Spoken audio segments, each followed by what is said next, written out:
to go down the road. It won't be smooth, but it sure is beautiful when reached. Now, gentlemen, it appears that we have a new attendee of our ministry. This unnamed fellow will like to be spiritually saved. Though it has been too long since our last baptism, it is refreshing to know that there is still hope in our shattered world. And maybe one day, we'll meet Jesus with grace knowing we lead one more person into the Lord's path. Now then, my disciples, please escort our friend towards the baptismal. Amen. L'enfer, est-ce qu'il est froid ou est-ce qu'il est chaud? Est-ce qu'il est terrestre? Reformulons. Est-ce que l'enfer nécessite Dieu pour exister? L'enfer tel qu'il est imaginé dans la conscience collective, c'est un endroit où vont les âmes pour souffrir éternellement après leur mort. Il a donc effectivement besoin de Dieu pour exister. En revanche, si on brise cette préconception, l'enfer peut également prendre place sur Terre, et donc en l'absence de Dieu. Le largage de Little Boy et de Fat Man en août 1945 sur le Japon, le massacre de Nankin et ses répercussions, la mort de 55 millions d'autochtones en Amérique du Sud, soit 90% de leur population totale, causée en grande partie par la transmission de maladies suite au contact avec les Européens. Comment ne pas qualifier ces situations, bien que non exhaustives, d'infernal, tant elles dénotent une telle brutalité et une telle douleur. Mais c'est pas parce qu'on a l'impression que de telles choses sont infernales qu'elles le sont vraiment. Sans Dieu, pourrait-on réellement définir ce qu'est le bien et le mal? Et sur quoi repose l'entièreté de nos vies? Le sens même des mots que nous employons? Est-ce que tout ça, c'est pas simplement illusoire? Tant de questions qui doivent en provoquer d'autres dans vos esprits, et qui y trouveront sans aucun doute de nombreuses réponses. Après le visionnage de Hell is Cold par Haruto Ito, une œuvre où l'idée de l'enfer et celle de la vie se mêlent tout au long du récit.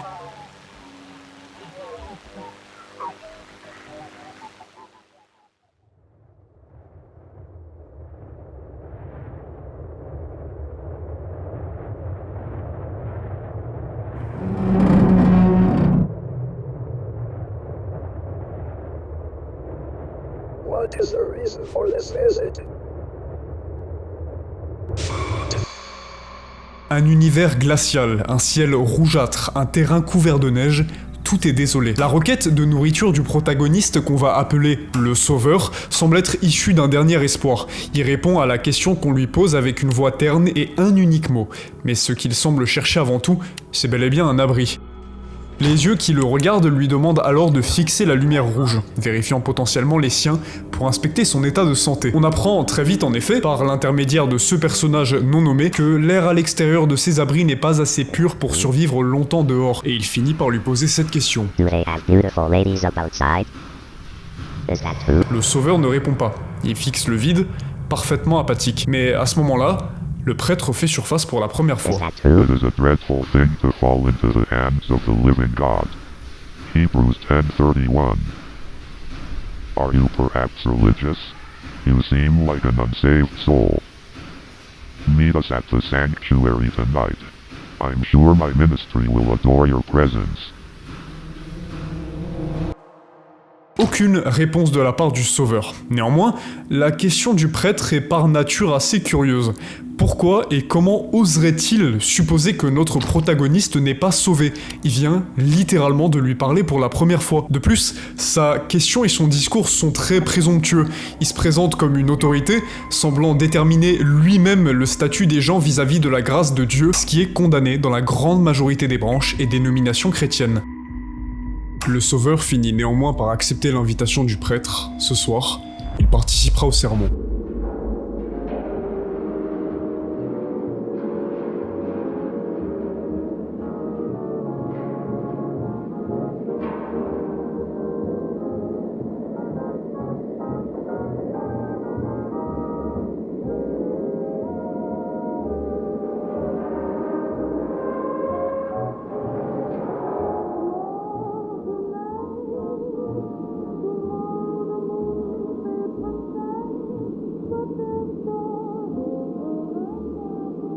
Ce regard qu'échangent le Christ et le Sauveur est lourd de sens. Je pense pas qu'il s'agisse simplement de la contemplation de cette affiche qui dit « Devenez un martyr pour le Christ » dont il est question ici. Non, je pense véritablement que le Christ et le Sauveur se regardent. À vrai dire, je pense que le Sauveur est ce qu'on appelle un archétype du Christ. Pour comprendre tout ça, attendons que le Sauveur participe au sermon. The way God blesses us every single day, we tend to overlook the other side of our great Father.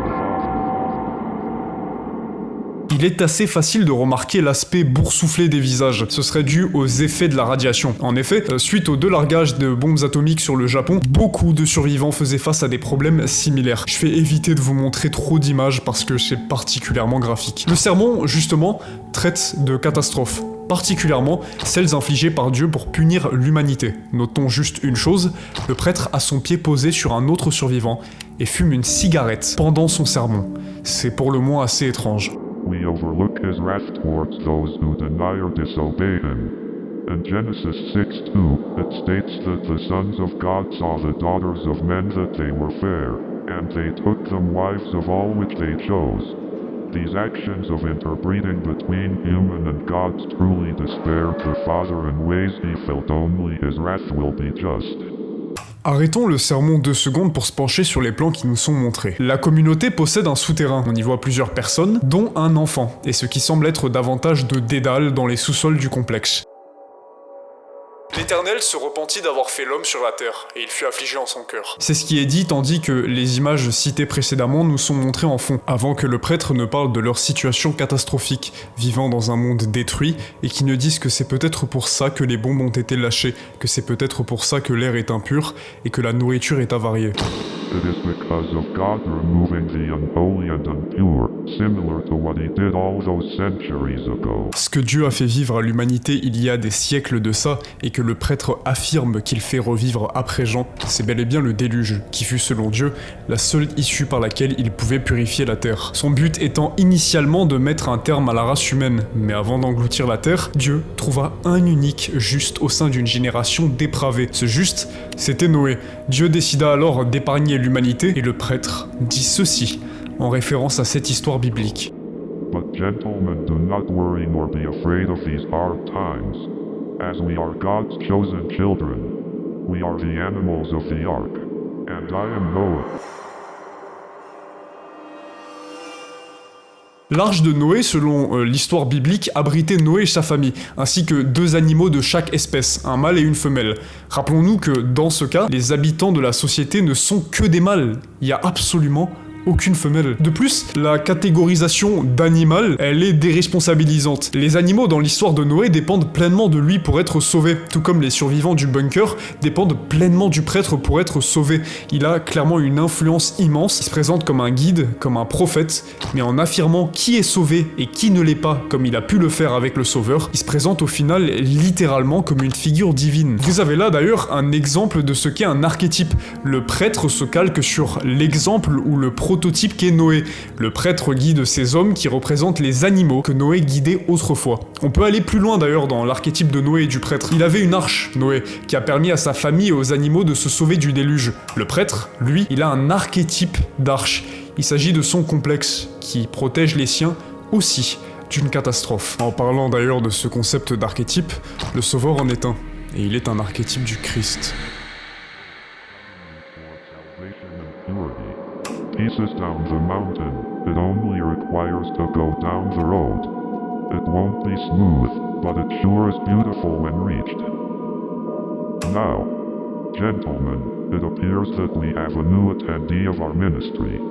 This unnamed fellow will like to be spiritually saved. Though it has been too long since our last baptism, it is refreshing to know that there is still hope in our shattered world.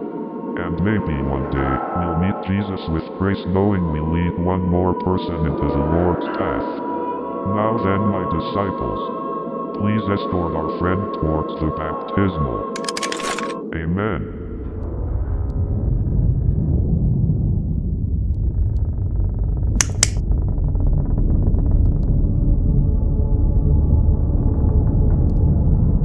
Lord, we ask for your goodness and blessings to be answered for your subservient child. We ask that you would work deeply within their heart and soul to purify and restore them each day. Come guide their footsteps, and as we shine the light from your great heart, may you guide them to fulfill the path towards the arms of the Lord. Finalement, il y a un retour de la couleur rouge, comme celle qu'on avait vue au tout début, qui change à présent totalement de sens. Au début, on pouvait penser qu'il s'agissait d'un simple protocole pour vérifier si les nouveaux venus étaient contaminés ou non. Maintenant qu'on comprend le caractère très spirituel des lieux et de l'œuvre, cette lumière rouge pourrait véritablement s'apparenter à une lumière purificatrice, entre de gros guillemets, au vu de ce qui va suivre dans un instant. Mais avant ça, je m'explique. En rentrant dans le complexe pour la première fois, la lumière rouge l'a éclairé. Le sauveur ou le protagoniste est un archétype du Christ. Donc, tout comme le Christ a été baptisé à ses 30 ans, le sauveur l'a aussi été en pénétrant en ces lieux grâce à cette lumière rouge. Ensuite, il est, entre guillemets, rebaptisé avant sa mort imminente. Mais pourquoi ? Le Christ, il a été baptisé qu'une seule fois pourtant, donc on semble s'éloigner de cette idée de l'archétype. Mais c'est explicable, parce que selon moi, l'œuvre traite clairement de subversion religieuse. On peut le comprendre avec l'exemple le plus clair, le prêtre. Un homme se réclamant de Dieu, voire Dieu lui-même, qui écrase de son talon un des habitants du complexe et qui fume en plein lieu saint pendant son sermon. Cette autorité l'avantage largement dans un tel monde post-apocalyptique. Il est l'homme le plus important au sein du complexe. Et l'archétype qu'est le Christ pour le Sauveur se confirme avec cette horrible fin. May you guide them to fulfill the path towards the arms of the Lord. Amen.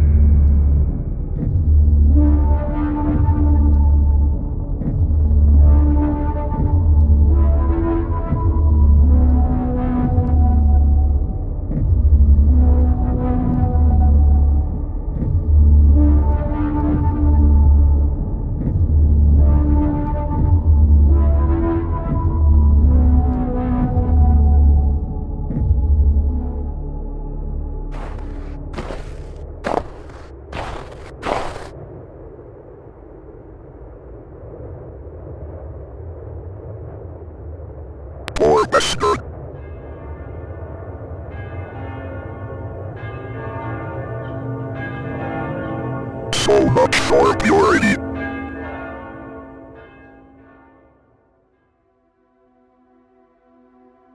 Ok, l'archétype du Christ, il est sans doute bien plus évident maintenant. Il y a, avant de passer à la conclusion, plusieurs éléments à noter concernant cette fin. Dans un premier temps, le Sauveur est complètement déshabillé. Un autre parallèle avec le Christ, certes, mais il semble aussi avoir été cannibalisé. C'est compliqué à voir, mais sur ce plan, on voit qu'il n'y a que ses os qui restent.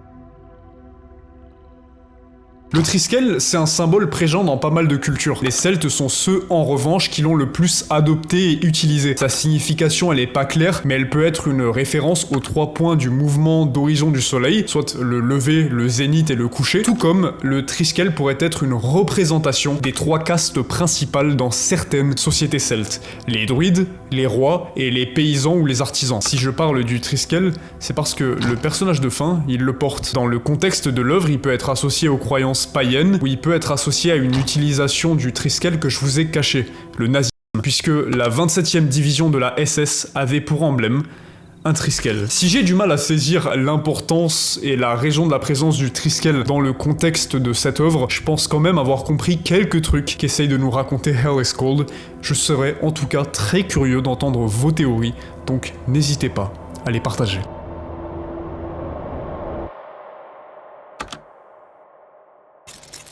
On peut avoir beaucoup d'interprétations de Hell is Cold, Naruto Ito. La vidéo ne dure que 5 minutes, mais elle utilise des mécaniques uniques. Elle est remplie de symbolismes tellement profonds et d'une conclusion frappante. Mais il y a des éléments qui se démarquent, à commencer par le plus évident et un thème central, l'enfer. Naruto Ito, de ce que je comprends, cherche à nous faire comprendre que l'enfer n'est non pas seulement un lieu spirituel, mais bien un lieu physique dans lequel vous et moi habitons. Et tout ça, ça commence par le déluge. Le déluge, il avait pour objectif de purifier la Terre en tuant tous les êtres humains sauf Noé, considéré du coup comme étant l'unique juste parmi sa génération. Néanmoins, Dieu avait promis à Noé de ne plus jamais détruire la Terre de la sorte, pour pourtant, il semble bien que sa destruction est perpétuelle. En témoigne l'état du monde dans lequel les personnages évoluent. Un monde où la nourriture est pourrie, comme le rappelle le sermon, où l'air est impur, où l'extérieur est inhabitable. Un monde qui a été frappé par sans doute plusieurs bombes atomiques, et les personnages sont confinés dans ces structures qui sont des enfers terrestres. Et faites le parallèle avec notre monde, des gens de nos jours vivent des atrocités.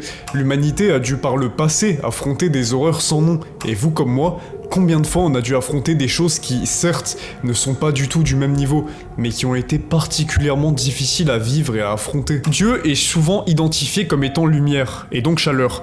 L'enfer est par conséquent froid, parce qu'il est la séparation totale de Dieu, un vide glacial, un mouvement perpétuel vers le néant. Et dans le contexte de l'œuvre, c'est la Terre qui est plongée dans un hiver nucléaire, dans le froid.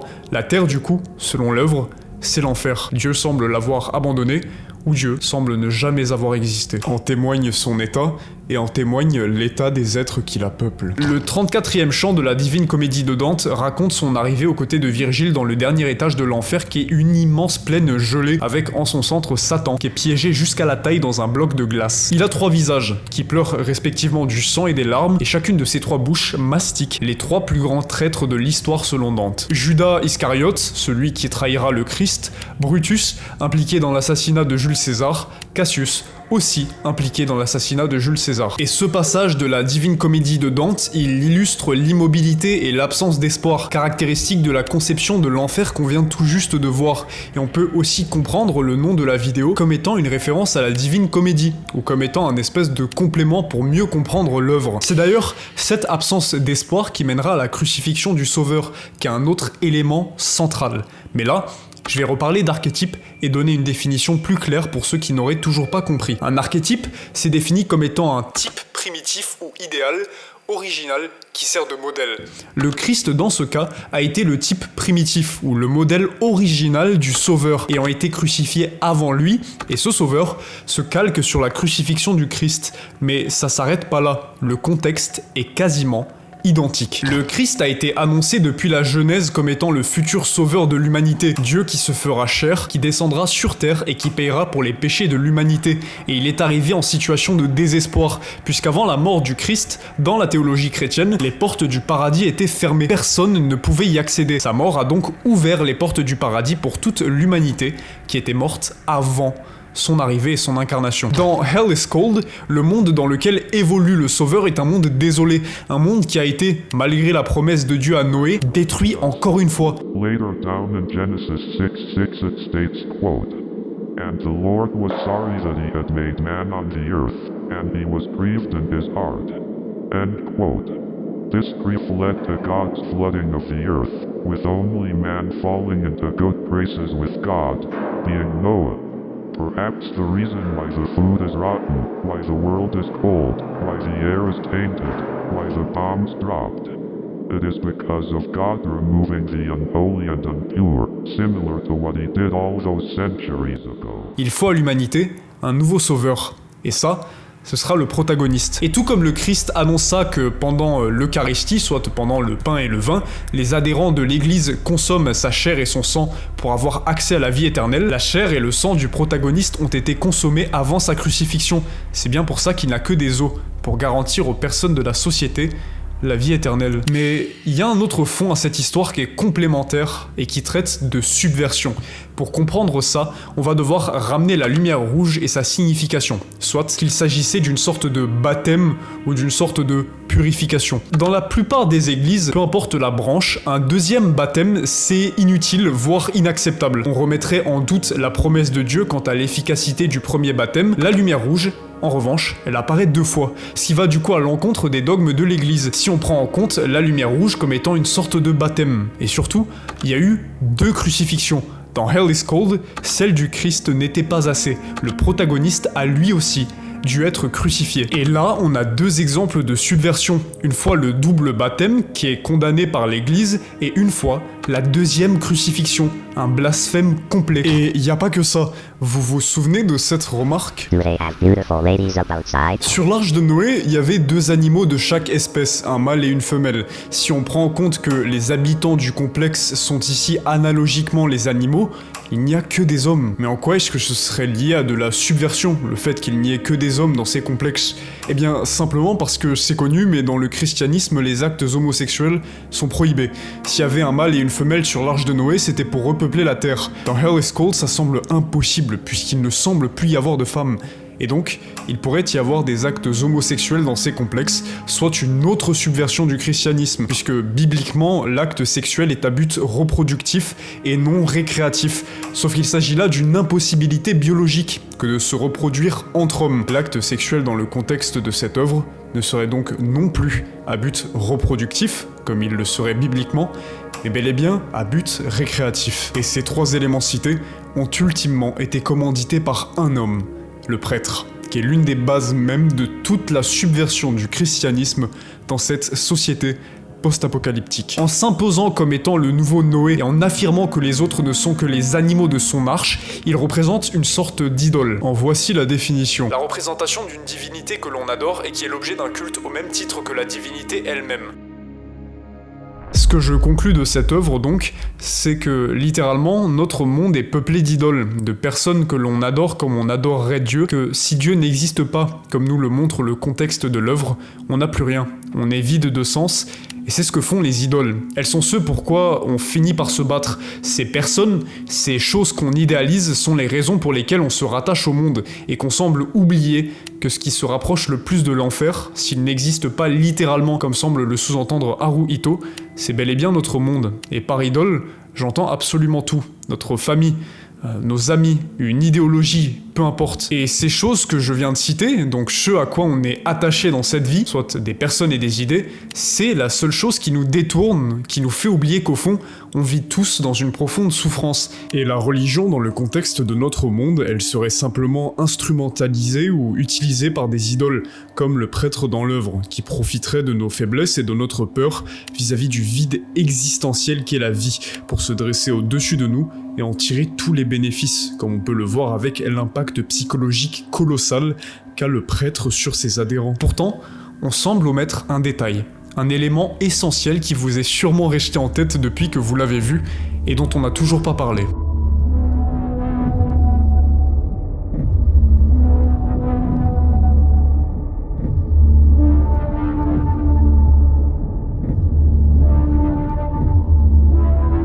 Il n'y a là rien d'étonnant, car Satan lui-même se déguise en ange de lumière. Il n'est donc pas surprenant que ses serviteurs aussi se déguisent en serviteurs du Dieu juste, mais ils auront la fin que méritent leurs actions. C'est ce que dit le second épître aux Corinthiens, et c'est absolument brillant. Le prêtre, c'est un serviteur du mal, c'est un serviteur de Satan, c'est une idole. Et dans la théologie chrétienne, sans aller trop en détail, ce qui caractérise Satan, c'est l'image du serpent qui se mord la queue, ou encore l'ouroboros. Satan est égoïste, narcissique, et ne se tourne pas vers l'autre. Le prêtre, en étant un archétype de Satan, en fait de même. Tous les habitants du complexe se tournent vers lui pour avoir des réponses. Ils l'ont en haute estime, il est une figure d'autorité. Mais le prêtre s'en fout, il est tourné vers lui-même et ne sert que ses propres intérêts. Sa position lui permet de faire faire aux gens ce dont il a envie, il est celui qui au final a tué le sauveur. Et il est aussi celui qui a dû tuer toutes ces personnes que l'on voit pendues, symboliquement, comme lors de son sermon, où il prend appui sur le corps de quelqu'un, il se sert des autres pour s'élever. Vous l'aurez donc compris, pour moi, cette forme qui apparaît pendant le soi-disant baptême du sauveur, c'est Satan. Et cette idée ne fait que d'ajouter davantage d'éléments à ma conclusion. Cette œuvre traite d'une certaine forme de nihilisme, caractérisée par l'idée que la Terre est en vérité l'enfer. Elle traite de subversion religieuse ou de subversion en général, caractérisée par le prêtre, le double baptême et la double crucifixion. Et elle traite finalement du but de la vie et de la condition humaine, taclant le fond de notre existence en nous présentant une réalité où c'est notre terre qui se rapproche le plus de ce qu'est l'enfer, que tout ce qui nous rattache à la vie est illusoire et que ces mêmes illusions sont celles qui finissent par nous détruire, puisque le prêtre étant une figure qui rattache à la vie dans cette œuvre, en étant une forme d'idole, un archétype de Satan, fera ultimement couler tous ces animaux avec lui.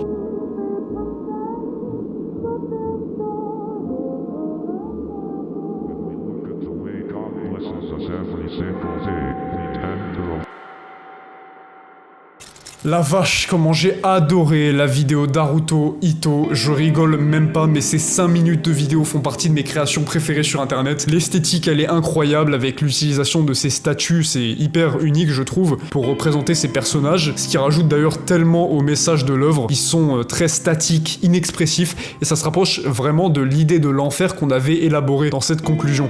Mais il n'y a pas que l'esthétique qui est magique je trouve. En 5 minutes, il y a une quantité d'informations massives qui passent autant sous forme explicite, comme avec la crucifixion ou ce que dit le prêtre, soit qu'il est Noé et que les autres sont ses animaux, ou plus implicitement, comme avec la figure qui apparaît à la fin. Le seul truc auquel j'ai pas trouvé de réponse personnellement, c'est le personnage de fin et son symbole sur le dos. Je pense que ça pointe vers une potentielle série de vidéos dans cet univers. En tout cas voilà, c'était mon analyse de la vidéo Hell is Cold par Haruto Ito. Je vous recommande d'aller jeter un coup d'œil à sa chaîne parce qu'il propose plein d'autres mini-séries ou de one-shot comme avec cette vidéo, et il a vraiment sa patte artistique, c'est génial. D'ailleurs pour le Patreon, ça y est, il est en description, et je mettrai du coup à la fin de chaque vidéo ce que j'avais dit que je ferais, soit les pseudonymes des donateurs pour les remercier. En tout cas, je vous souhaite de passer une excellente journée ou une excellente soirée.